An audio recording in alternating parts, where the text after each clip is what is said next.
अगला प्रोडक्ट है हमारा थंडर ब्लास्ट, जो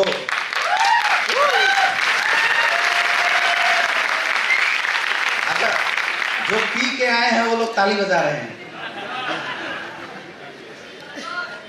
थंडर ब्लास्ट, बहुत सारे लोग इस प्रोडक्ट को सेक्सुअल इन्हांसमेंट प्रोडक्ट के रूप में प्रमोट करते हैं, लेकिन ऐसा नहीं है। थंडर ब्लास्ट आपके नर्वस सिस्टम को प्यूरिफाई करता है। सबसे पहला काम क्या है इसका? नर्वस सिस्टम को प्यूरिफाई करने का काम करता है। इंटरनल एनर्जी और स्टेमिना को बढ़ाने का काम करता है। क्या काम करता है? इंटरनल एनर्जी और स्टेमिना को बढ़ाने का काम करता है। नर्वस सिस्टम को सही करता है, इंटरनल एनर्जी और स्टेमिना को बढ़ाने का काम करता है। ब्लड प्यूरिफिकेशन सिस्टम का काम करता है। ऑक्सीडेशन प्रोसेस को इनहांस करने का काम करता है। क्या काम करता है? आपकी बॉडी में जो गंदगियां हैं उसको भी ये निकालने का काम करता है। मतलब खून साफ करने का भी हम बोल सकते हैं कि थंडर ब्लास्ट बहुत अच्छा काम करता है। समझ में आ रहा है? तो किस किस केस में थंडर ब्लास्ट को हम लोग यूज कराते आए हैं? किसी को माइग्रेन की समस्या है, किसी को पैरालिसिस की समस्या हो गई, किसी का ऐसे अगर हाथ कांपता है वैसे केस में हम लोग दे सकते हैं। बॉडी वीकनेस अगर बहुत ज्यादा किसी को है वैसे केस में भी हम लोग थंडर ब्लास्ट इस्तेमाल कराते हैं। समझ में आ रहा है? और किसी की अगर सेक्सुअल स्टेमिना वीक है, लेडीज या जेंट्स, दोनों केस में थंडर ब्लास्ट देना है। कई लोग थंडर ब्लास्ट केवल जेंट्स के लिए बता देते हैं और लेडीज के लिए गायनेकोलॉजिस्ट बता देते हैं। ऐसा बिल्कुल नहीं है। थंडर ब्लास्ट लेडीज और जेंट्स कोई भी यूज कर सकता है। समझ में आ रहा है? ब्रेन से रिलेटेड कोई भी समस्या हो, न्यूरल सिस्टम से रिलेटेड, दिमाग से रिलेटेड, स्पाइन से रिलेटेड कोई भी समस्या हो, जैसे किसी को साटिका हो गया तो साटिका के केस में 100% रिजल्ट तो देगा वो कौन देगा? थंडर ब्लास्ट ही रिजल्ट देने वाला है। किसी को अगर बच्चे नहीं हो रहे हैं तो उसका रिजल्ट कौन देगा? थंडर ब्लास्ट देगा। तो अभी बच्चे ना होने के बहुत सारे रिजल्ट भी हमारे पास थंडर ब्लास्ट से निकल के आए हुए हैं। नॉर्मली थंडर ब्लास्ट को आप लोग इंटरनल एनर्जी और स्टेमिना बूस्टर प्रोडक्ट के रूप में भी इस्तेमाल कर सकते हैं। बस ध्यान रखना है कि अगर आप इंटरनल एनर्जी स्टेमिना बूस्टर के रूप में अगर आप इस प्रोडक्ट को इस्तेमाल कर रहे हैं, दूध के साथ लेंगे तो इसकी रिजल्ट बहुत अच्छी बढ़ जाती है। लेना कैसे है थंडर ब्लास्ट को?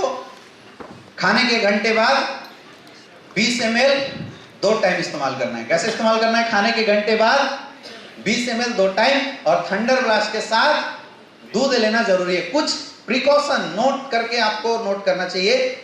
अगर किसी को थंडर ब्लास्ट यूज करने के बाद डिसेंट्री टाइप से होता है, जैसे कई लोग ऐसे रिपोर्ट आता है कि डिसेंट्री हो रहा है, तो थंडर ब्लास्ट पानी में थोड़ा गुनगुना पानी में मिला के पिलाइए। उसकी डोजेज कम कर दिए, क्योंकि एक हैवी प्रोडक्ट है। समझ में आ रहा है? कई लोग बोलते हैं कि सर लैट्रिन 2 दिन से पतला ही हो रहा है, तो वो आपके शरीर की गंदगी को बाहर निकाल रहा है, इसमें परेशान होने की जरूरत। कई लोगों को थंडर ब्लास्ट इस्तेमाल करने के बाद शरीर में खुजली होने लगती है। आ रहा है ना ऐसा केस? तो अगर थंडर ब्लास्ट इस्तेमाल करने के बाद शरीर में खुजली हो रही है, इसका मतलब उस इंसान के शरीर में बहुत ज्यादा गंदगी है। ये एक अच्छा साइन है। अगर ऐसा किसी को हो रहा है, बोलो कि पानी खूब पियो, धीरे धीरे वो गंदगी जैसे पेशाब के रास्ते बाहर निकल जाएगी, वो खुजली होना खुद बंद हो जाएगा। अच्छा, कई लोग ऐसे भी बोले कि सर मतलब अंदर से ऐसा फील हो रहा है कि क्या कर दें। ऐसे एक बंदा फोन किया, बोला सर थंडर ब्लास्ट लिया हूं सर, अंदर से ऐसा लग रहा है कि सर मतलब क्या कर दें। तो कुछ नहीं करना है, फोल्डर उठा के प्लान देना है। समझ में आ रहा है? और कुछ नहीं करना है। वो इसलिए लगता है क्योंकि आपकी बॉडी की इंटरनल एनर्जी बूस्टअप हो जाती है, बढ़ जाती है। आप एक्सरसाइज कीजिए। अगर बहुत ज्यादा रही है तो क्या करना है? एक्सरसाइज कीजिए, आप रनिंग कीजिए, आपकी ये जो समस्या है वो ऑटोमेटिक खत्म हो जाएगी। लेकिन प्रोडक्ट यूज करना कभी मत छोड़िए। पैरालिसिस के केस में अगर आप किसी को थंडर ब्लास्ट यूज करवाते हैं तो उसके साथ कार्डियो डॉग जरूर इस्तेमाल करवाइए। समझ में आ रहा है? फिर मैं रिपीट कर रहा हूं, पैरालिसिस अगर किसी को है उस केस में अगर आप थंडर ब्लास्ट इस्तेमाल कराते हैं तो कार्डियो डॉग जरूर दें, क्योंकि पैरालिसिस जो होता है बहुत ज्यादा बीपी इंक्रीज हो जाने की वजह से होता है, इसलिए कार्डियो डॉग जरूर देना है। और अभी अपने पास ओमेगा कैप्सूल आया हुआ है, ओमेगा कैप्सूल आप जरूर इस्तेमाल करवाएं, उससे रिजल्ट आपकी बिल्कुल बहुत ज्यादा इंक्रीज कर जाएगी। किसी को अगर बच्चे नहीं हो रहे हैं उसके लिए आज तक हम लोग मेल को इम्यूनोडॉग और थंडर ब्लास्ट देते थे, यस या नो, और फीमेल को इम्यूनोडॉग, गाइनोडॉग और थंडर ब्लास्ट देते थे, आया ना। बच्चे न होना खास करके मेल के केस में बॉडी में बहुत ज्यादा टॉक्सिसिटी के कारण की वजह से होता है। जैसे बहुत ज्यादा अगर कोई शराब पीता है तो उसकी जो स्पर्म काउंट है वो खत्म हो जाती है, उसकी सेक्सुअल स्टेमिना बहुत ज्यादा डाउन हो जाती है, समझ में आ रहा है? और जो उसके स्पर्म की जो लिविंग स्टेटस है, मोटिलिटी है, वो डिक्रीज कर जाती है, जिसकी वजह से इंपोर्टेंसी, बच्चे न होने का केस मैक्सिमम पाया जाता है। कई लोग ऐसा भी बोलते हैं कि सर मेरे घर में तो जो हस्बैंड है वो पीता नहीं है, सिगरेट दारू कुछ भी नहीं पीता, फिर इंपोर्टेंसी कैसे हो गई? तो वो इंपोर्टेंसी आपके घर में यूज होने वाले पेस्टिसाइड, इंसेक्टिसाइड से जो युक्त खाद्य पदार्थ हैं, पिज्जा, मैगी, चाउमीन में जो मिले हुए टॉक्सिक मटेरियल हैं, उसकी वजह से हो रहा है।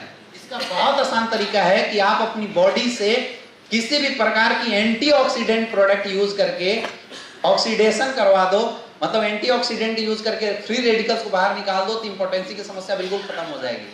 तो थंडर ब्लास्ट एग्जैक्टली वो काम करता है। तो इसको और इनहांस करने के लिए आप मेल को इम्यूनोडॉग थंडर ब्लास्ट देते आए थे, आप मेल को एक ओमेगा कैप्सूल बढ़ा देना, एक बीटा डॉग बढ़ा देना और पंचतुलसी बढ़ा देना, तो रिजल्ट जो आ रही थी उसकी रिजल्ट के चांसेस और बढ़ जाएगी। क्लियर है? फीमेल में भी ये दो चीजें आप बढ़ा देना, ओमेगा कैप्सूल बढ़ा देना और बीटा डॉग बढ़ा देना, रिजल्ट बढ़ जाएगी। अभी तक हम लोग प्रेग्नेंट वीमेंस को कोई भी प्रोडक्ट नहीं दे पाते थे, यस या नो? लेकिन अभी मैं आपको बताऊंगा कि ये दो ऐसे प्रोडक्ट हैं, अभी आने वाले आगे हम स्लाइड में डिस्कस करेंगे, जो प्रेगनेंसी वुमेन्स को अगर आप दे देते हैं, खिलाते हैं, तो क्या होगा अभी स्लाइड में देखेंगे। क्लियर है? थंडर ब्लास्ट क्लियर हो गया? बहुत अच्छा आपको रिस्पॉन्स मिला।